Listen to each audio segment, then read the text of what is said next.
Hey, what's going on, y'all? It's your boy 3Stacks in this thing, and I'm gonna go over an update on my True King, True Draco Invoked Spellbook deck. It's a deck I've been tweaking around with for a bit, actually, for the past couple formats. It is my meta contender for the time being at the moment. I've been enjoying this deck. It's very fun and versatile, and its mechanic is basically just to shut down every other mechanic, really, and that's how I built the deck. It's meant to stop everyone from going off, so it doesn't really have a bad matchup. The deck's really just built to be an anti-meta. Granted, Masterpiece is actually a meta monster, and so is the Invoked engine. The entire strategy and the archetype itself is actually built to just counter everything. You will see as we get to my main deck and side deck and extra deck choices. So without further ado, we are going to hop right into this main deck. Granted, this is the undefeated build, still undefeated. Has not lost ever since Dallas. So I'll explain the monsters, but I'm going to start off by showcasing them. So we play 2 copies of Masterpiece, 2 copies of Mariamne the True Draco Phoenix. We play 2 copies of Mr. Crowley, foreign baby, 1 Blue Boy, foreign baby. And then for the hand traps, we play 3 Ash Blossom and Joyous Spring. We play 3 copies of Ghost Ogre and Snow Rabbit. And we play 3 copies of Joel and Lockbird. And we also play 1 Max C.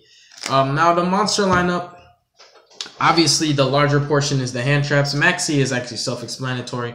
Droll is very, very self-explanatory. He's insane against Dracos, especially the pure Draco variant, where it's just like so much drawing and searching. This basically cuts that deck. Like, it just takes their turn and steals it from them and turns everything off. This is great against Pendulum Magicians, against Spirals. It's really, really strong against Trick Stars.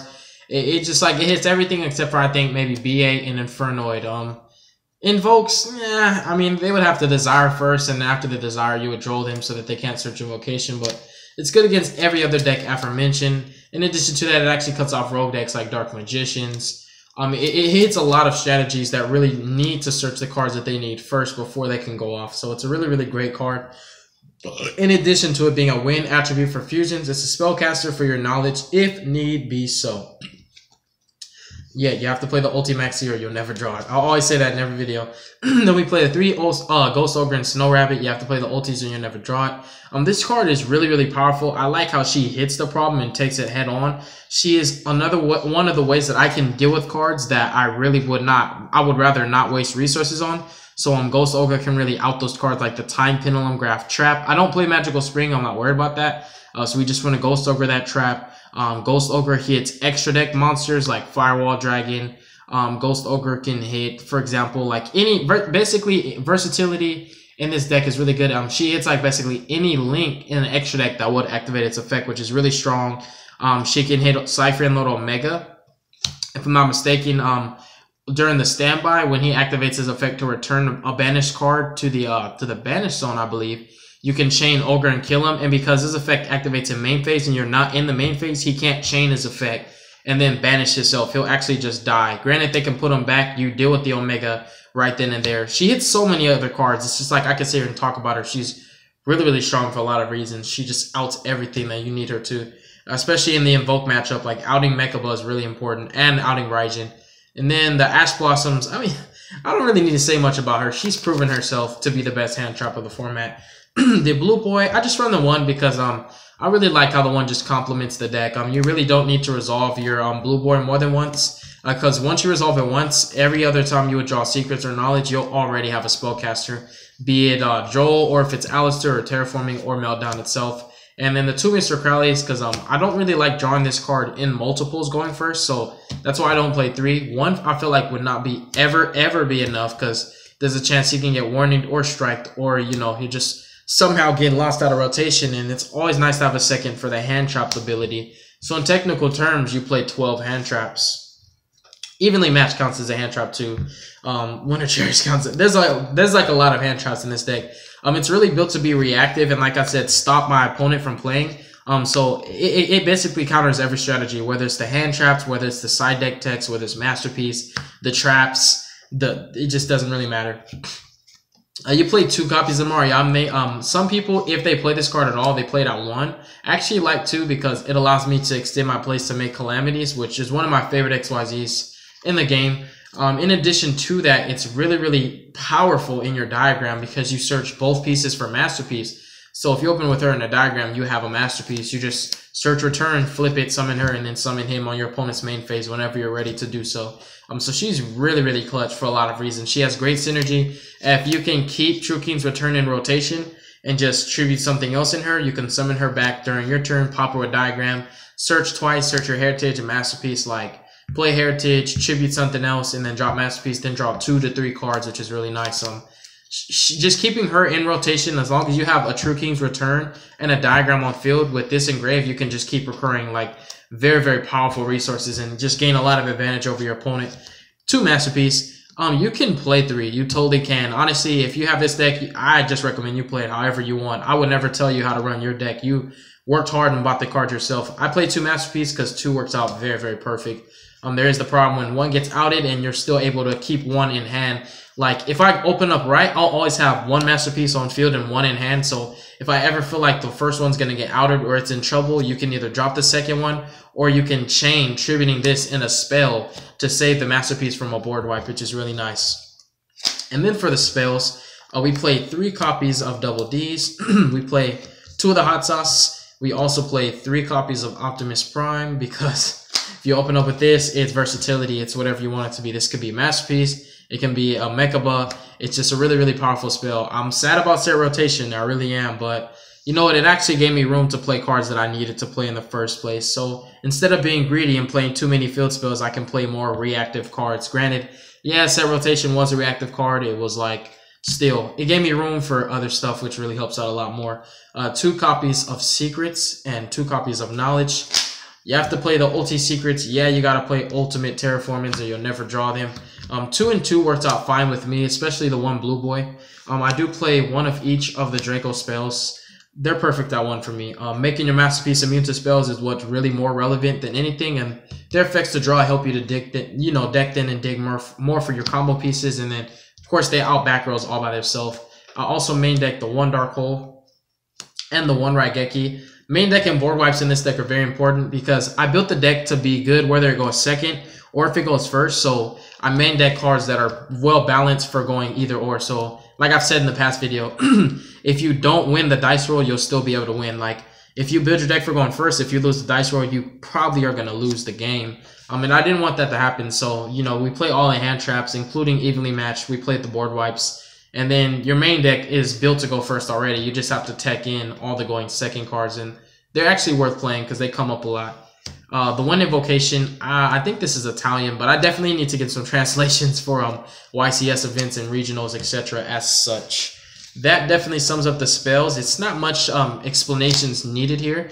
This is not standard. Most lists do not play 1, but I find 1 to work out perfectly for me. Dark Hole Raigeki is just something, it's player preference. You either main deck it or you side deck it, but nonetheless, the cards are always played in every deck, whether it's main or side. This is something that's questionable, but I don't play Baby Draco, so these really don't have as much use or utility in my deck as they do other True Draco lists, because they play they play Majesty Maiden and Ignis Heat, you know, so they're able to like normal summon by tributing spells and traps, whereas only time I do that is when I'm making Masterpiece, and to me, it's like he's the main point of the deck. I'd rather just play him and no other Dracos because they really are bricky to me. I don't like drawing cards that require other cards for you to play them. This is pretty much standard, and you have to play 3 Terraformings. If you don't, you're crazy. And then, you know, 3 diagrams. Everything pretty much explains itself. I'm very content and satisfied with how my main deck has been performing.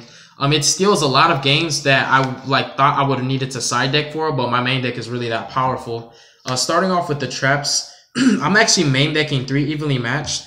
I really like this card. Whether you go first or second, it's a blowout. You're able to protect yourself very well, whether it's with hand traps or if it's just grinding it out with 1 Invoked Fusion and it gets outed, you can just evenly match whenever you want. It's the best hand trap for going second, and yes, it is a hand trap. Literally, it's a trap you can play from the hand. It's very, very powerful for a lot of reasons, man, and against Paleos and Pendulum Magicians and sometimes against ABCs and a lot of the times against Spirals. Against virtually every deck, even Trickstars, if they choose to like leave a lot of cards on field, there's like no deck it doesn't hit except for maybe Dracos, but even then, they can keep the Masterpiece, but they lose all their back row and their diagram, so they lose their protection. So it's just a really, really powerful card. It's definitely a blowout, and it's a lot more powerful because Cell Rotation is like out of the picture. And then, of course, I play the ulti Solemn Brigade. You have to play the ulti strikes and the warning, or you'll never draw them. But anyways, these are my going first cards. Like, everything else in my deck is made for going second, but these are powerful going first cards.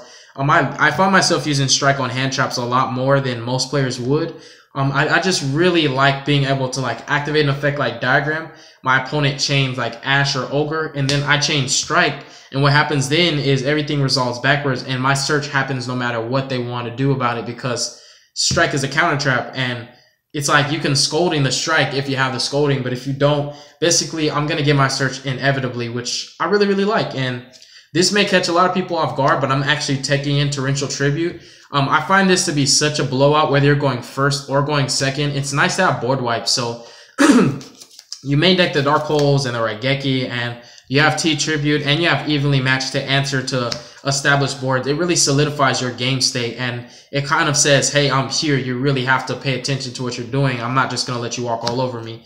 It's a very, very powerful trap that most players don't play around. In fact, I don't know anybody who is actually playing Torrential Tribute this day in this meta. This may be the only true Draco list that you find playing T-Tribute. But it's a trap that you have to play into, because everybody summons, whether it's Flip, Special, Normal, Link, Synchro, Fusion. It doesn't matter. Every deck has to summon in one way, shape, or form. And Torrential Tribute's like, bam, you know, everything goes. Especially against Spirals, like, when they're doing their combos and they end with Sleeper, once they summon Sleeper, you can just Torrential Tribute at that point. And everything goes, including Sleeper, which is really strong. If you Torrential Tribute beforehand, yeah, they're field goals, but they can still summon the Sleeper, which is really, really important that you get the Sleeper. So yeah, Torrential Tribute is just amazing. I guess it's one bad matchup would be Pendulum Magicians if they Pendulum summon the right cards. Like, if they summon Black Fang or Purple Poison, you know, they'll get really good effects when they're destroyed. Double Iris, I don't care so much about. I'm not really worried about their trap, but yeah. Aside from that, if they summon Harmonizing and like Wisdom Eye from their extra deck to make the double Omega play, basically they're going to lose like everything. Yeah, it'll go to the extra deck, but they won't be able to make anything from the extra deck. So they basically have to pass turn at that point. And one turn, most of the time, is all you really need in this deck to go off. And then I just played 3 of the Draco traps, 2 Apocalypse and 1 Return. I didn't want to play 3 of this. There's a lot of stuff on my list that's not very standard, but it works for me, and it's worked for me for a while. So yeah, that sums up the main deck. Excuse me. Moving forward to the extra deck, we play 1 copy of Chlamydia and 1 copy of Syphilis. Now these cards, dude, these are like your lose 1 turns on legs with additional steroid effects. They're just amazing. Calamities is just like a monster that everything answers to him. And I've been really debating. I know Masterpiece is unaffected by monsters, and I'm pretty sure, you know, Calamities doesn't affect Masterpiece, but I've always wondered to myself at the bottom of my mind, because he says monsters in your opponent's possession can't blah, blah, blah, blah, blah. Does he affect the player, or does he affect the monsters? But I'm quite sure he affects the monsters. We don't really need to have a social debate, but it's just always something I've kept in the back of my head. But these are the only XYZs you need to play. They're the best XYZs in the game of Yu-Gi-Oh, dude. And then we played 2 copies of Medieval Mikey, because I only have 2 right now. I traded out my entire English engine for foreigns, and I was only able to pick up 2 foreigns. So I'm definitely going to pick up a 3rd. Right now, I'm taking in another Winter Cherries target instead of playing the 3rd, because I only have 2 right now. And then you play 2 copies of Raijin. This guy, I guess we'll call him like Tornado or something like that, but he's a really, really powerful fusion. And then we play 1 Purgatrio and 1 Invoked Cocytus to sum up the fusions.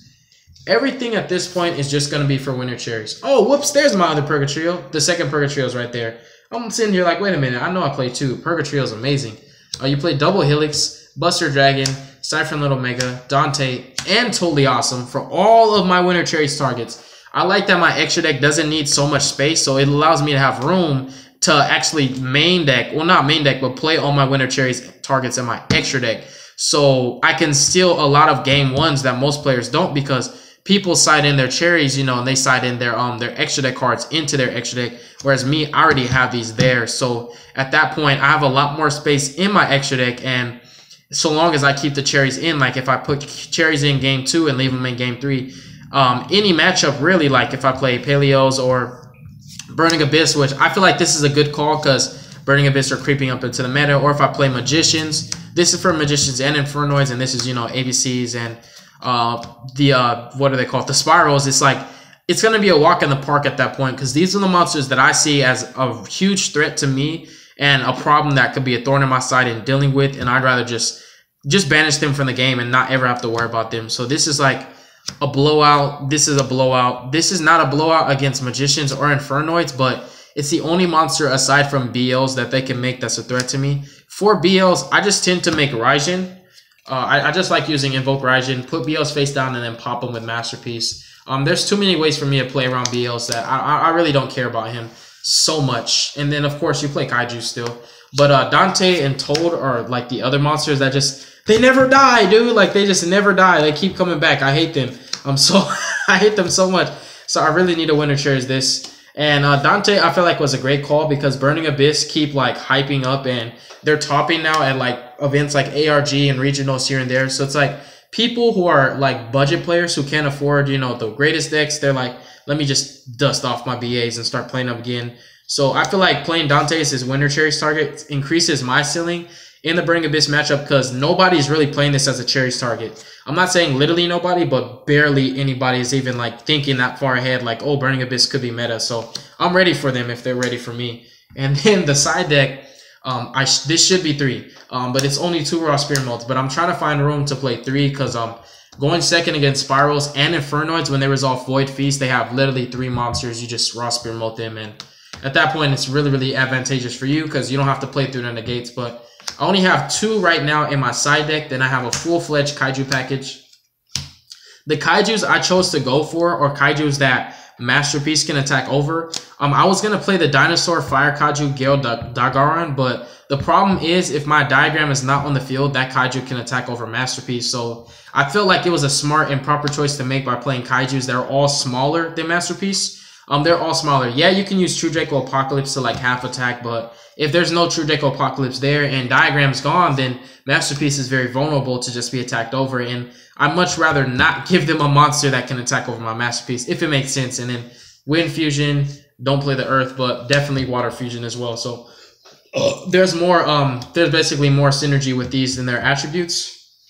And you can pop this on Mariamne as well. And you already main decked the 3 Joels, so you can summon Mariamne a lot more consistently now. Interrupted Slide, Kaiju Slumber. It's just like a board wipe I was never playing before because it's ashable, but since I upped my Kaiju package to 3 instead of 2, I said, you know what, this makes sense. It makes a lot of sense because even if it gets ashed, you know, you could always just banish it, search your Kaiju next turn. And then the 3 Winter Cherries. This is one of the best calls I made for my side deck. This makes a lot of my matchups really, really easy for me. It almost is like too easy. It feels like an auto win when I resolve this card, and it's no lie, like it really does. And then 3 anti-spells. This is the next best extra deck call that I made. Anti-spell doesn't just hit Pendulum Magicians, it slows Dracos down, it slows down Spirals, it slows down Infernoids, it slows Invoke down immensely, and Invoke's already slow. It slows down Trickstars, it slows down ABCs, it slows down every deck except for Paleozoic.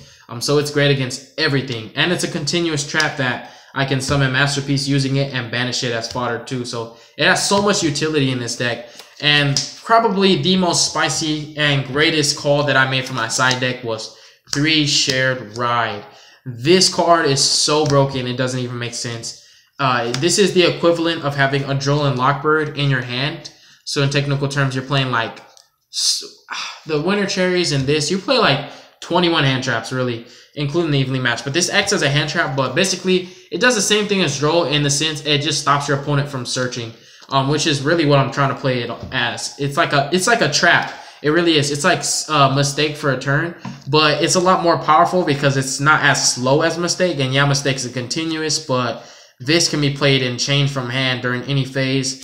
And if your opponent hits it with Twin Twisters or Galaxy Cyclone, you can chain it. If your opponent hits your Mistake with Twin Twisters or Galaxy Cyclone, you just lose it. So I feel like this is a lot better because it not only can stop my opponent from searching, but if he chooses not to stop, I'm drawing like he's under max C. Like every time he searches, I'm drawing. Every time he adds a card from graveyard to hand, I'm drawing. It's like putting your opponent under max C and then chaining Shared Ride. It's like, oh my god, you are done for the whole turn. And that's the main point of this card. That's the main point of this. That's the main point of this. It's the main point of all these cards here.